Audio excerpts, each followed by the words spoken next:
Hi, so I'm working on the handle, this little Lambsfoot. Excuse the mess, very slovenly of me. Ooh, pretty. Yes, so I decided I'm going to go for a kind of a sway back handle. Now you look at that and you know, the blade to handle ratio looks a little absurd, but we'll get there. And so yeah, for example, reintroducing this little number, the reverse tanto. One of my earlier oeuvre. I like to continue working on things, but this one is kind of crystallized since I put this copper wrap. You know, it kind of prevents me from doing a lot more finishing on the handle to a degree. Anyway, it's comfortable, it's grippy, I don't really worry about it. And so I'm using this right now for scraping. It's a good whittler too, but for scraping I find it good. It's got this little belly on it. And so yeah, here I am flattening. I'm going to continue to flatten this side here. So I was using a pencil earlier, but I don't really need to use the pencil at this stage. I can just see by the texture.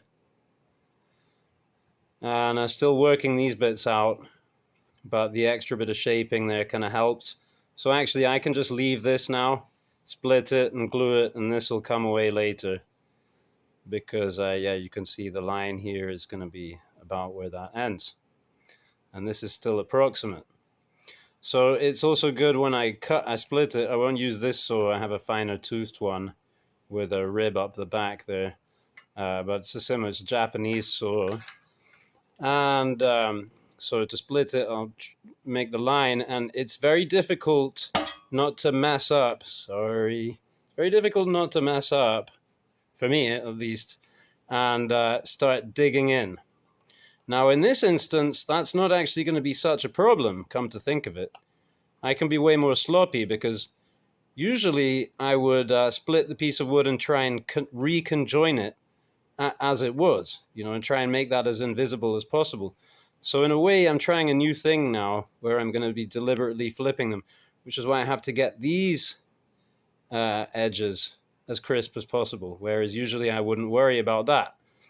And so this then restricts me more to the amount of material available, right? Because a piece of pole wood naturally has some rounding and curvature that you can then incorporate into the handle.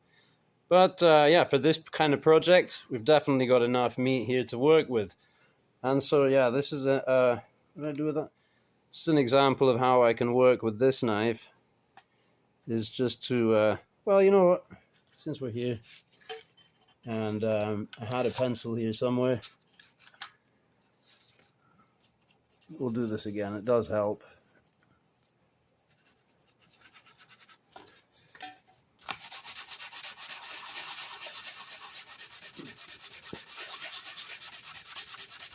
Also helps to keep this clear of curls.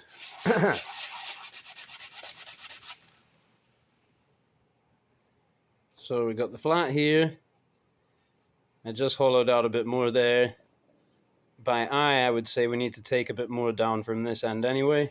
So I'm just going to put the pressure on that end more.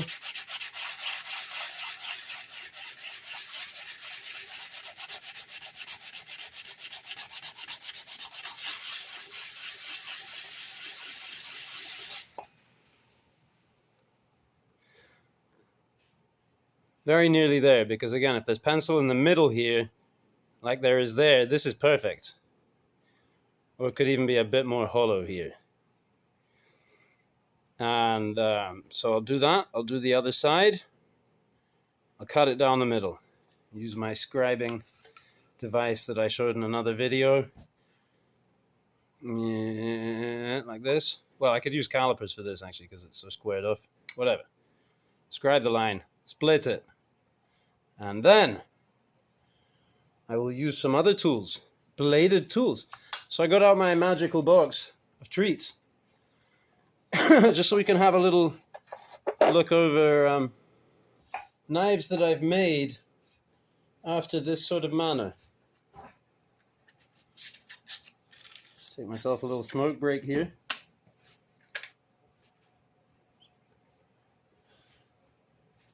While, dear viewer, feast your eyes. So let's start here then. The story with this knife was that I carry one of these in my left pocket every day. And it's come up recently. Shout out to North Star Knife Reviews. So I wanted to make something kind of like this using one of these old Stanley chisels I got kicking around. But along the way, of course, I just ended up turning it into this little knife. It's a little chisel ground super mini knife. That back in the pocket. A nice piece of whittle wood here. So you can make a demonstration. Yeah, it cuts. Now this is the first one. My friend, my maestro, Julien Schneider, back when I lived in Valencia, Spain. I went to him with a musical instrument I was making. I needed help with the neck. And he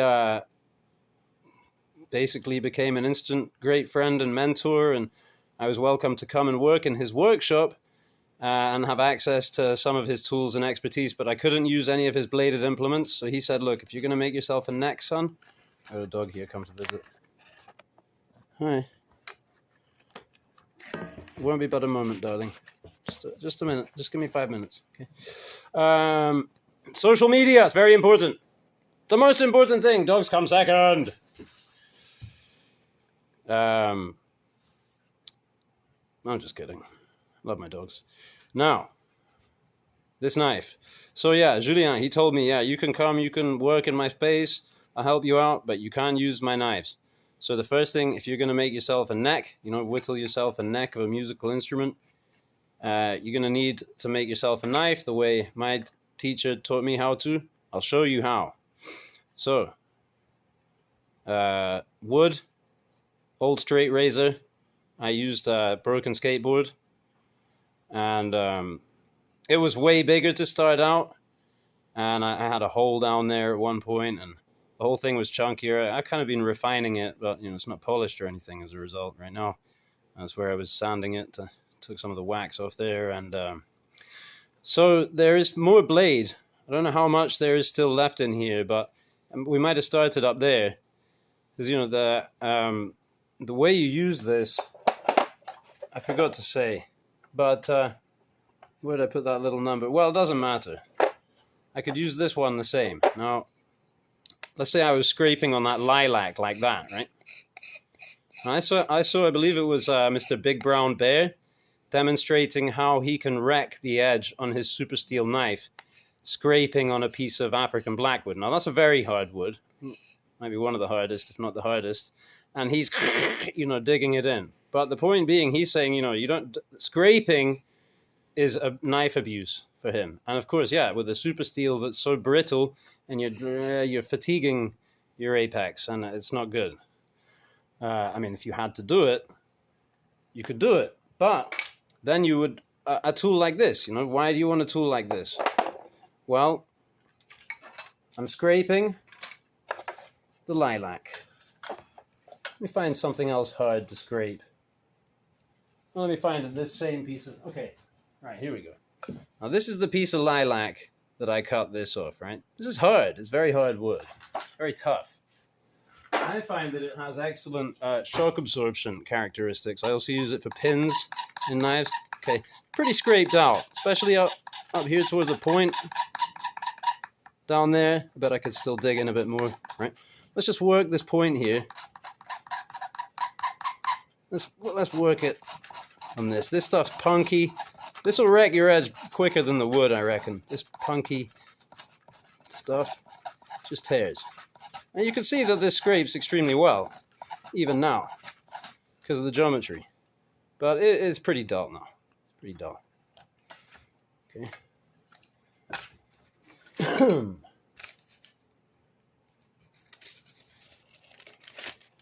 Yeah, I'm not really doing a great job on this paper here. Let's try. Oh well, I mean, it'll still cut.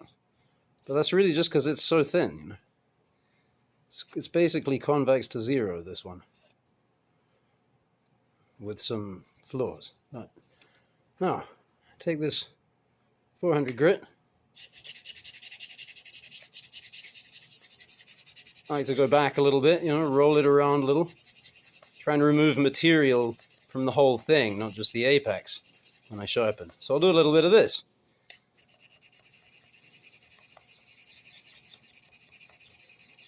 And the apex,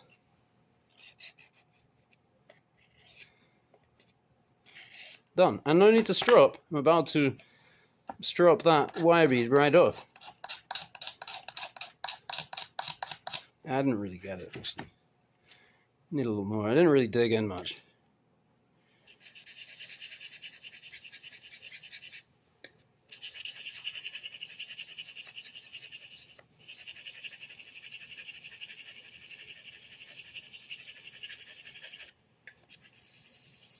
There we go. Now we're getting there.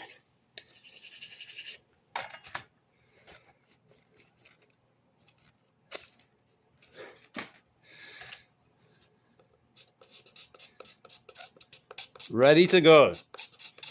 Yeah. And so now here I could do this for a minute or two, and then the apex is you know.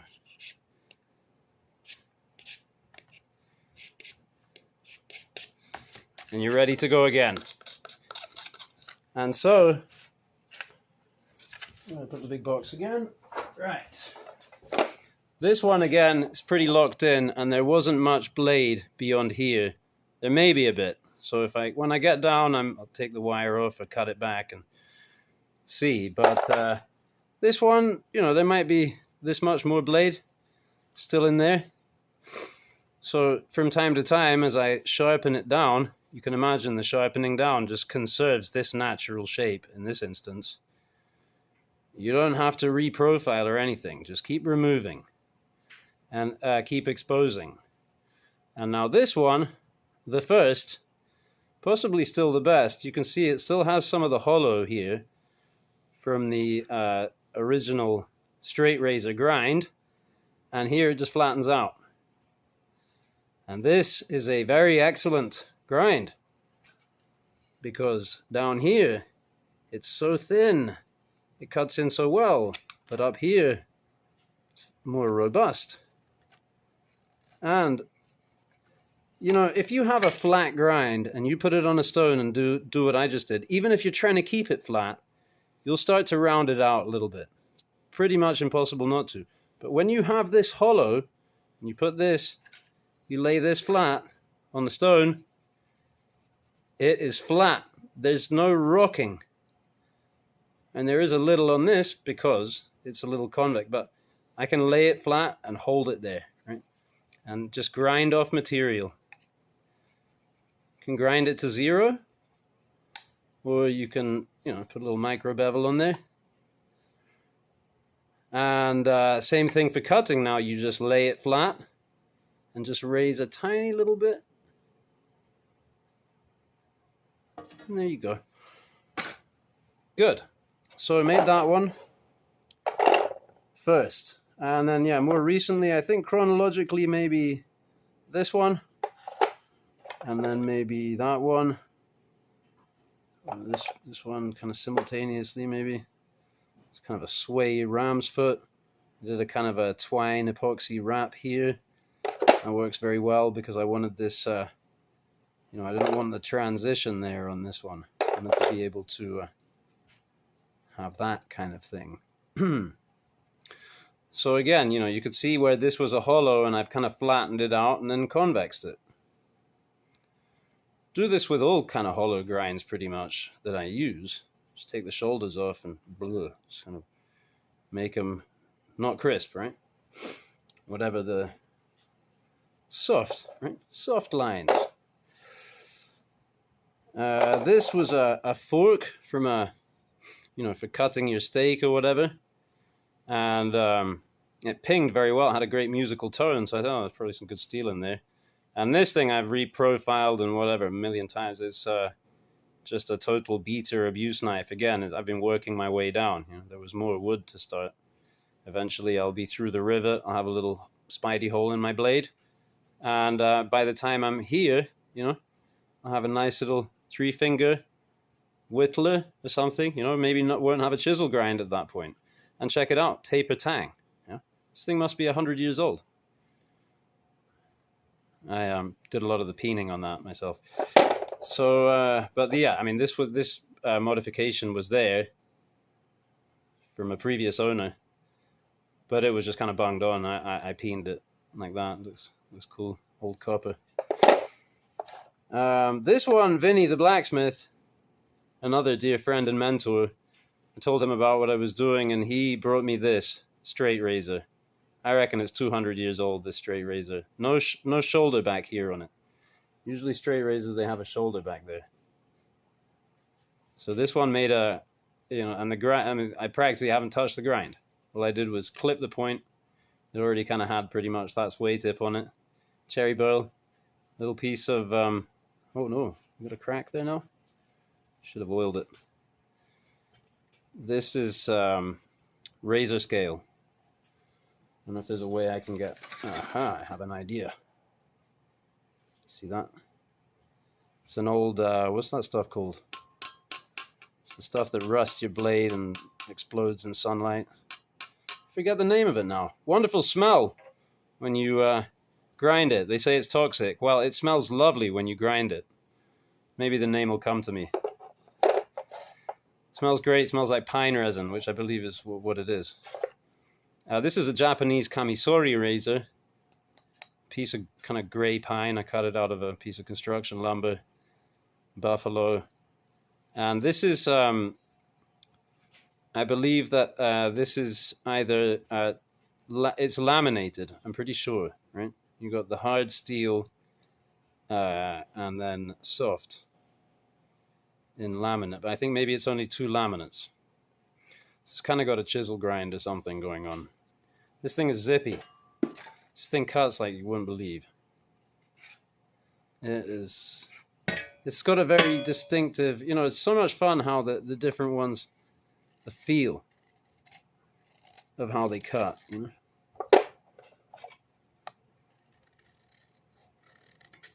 See, that's smoother. This is a very keen cutter. We got this Warncliffe, had a burl escutcheon in it that fell out, so now it's like this rotten hurt thing. It's kind of a bit janky, punky, but a nice Warncliffe, fully convex. Sway back Warncliffe. Love to get back to this at some point. You know, I could, for example, I could just grind this down and use it as kind of like a tang and put new scales on it. Mess around. This was made out of a corn knife, which then I broke it and came down to this. I mean, originally it was a knife with a blade of this kind of, you know, whatever, but it was this long. Bing! But this will, you know, do your little details. I might use this one actually for tracing around the handle, because with the difficulty with the saw is not digging in the wrong place. It helps to cut your lines, you know, you cut some notches and then cut in your lines a little bit. So I can hold this like this, you know. Last time I did that, I used the Atric. And it must be somewhere else on the table, the Atric. It's not here. So I might just miss that one, but it's an Atric. It's kind of like this, but with a Warncliffe blade in cherry burl. So what do we miss? Well, yeah. So later, I mean, this is actually very different because it's not clamshell, so let's leave that out. These are Stanley chisel stuff, and these I use the same kind of methodology. No, not that one. This one I did. See? Clamshell. Split it, hollowed it, blah, blah, blah. collar on. It's the Morris Lloyd knife. Great little whittler. Oh, it's more over really anything except maybe if you got a William Collins Sloyd knife with a huntsman's grind, then maybe you just leave that one in the box.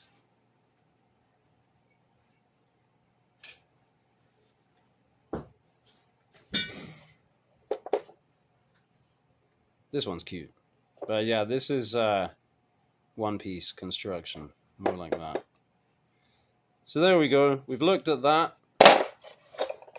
It's been entertaining for me. I hope you've enjoyed. And now I'm going to get on with this. Unless I want to show you that axe handle. Where did I put it? Oh, it's soaking. No axe handle. Have to show that in another video. So, thanks for watching. To be continued.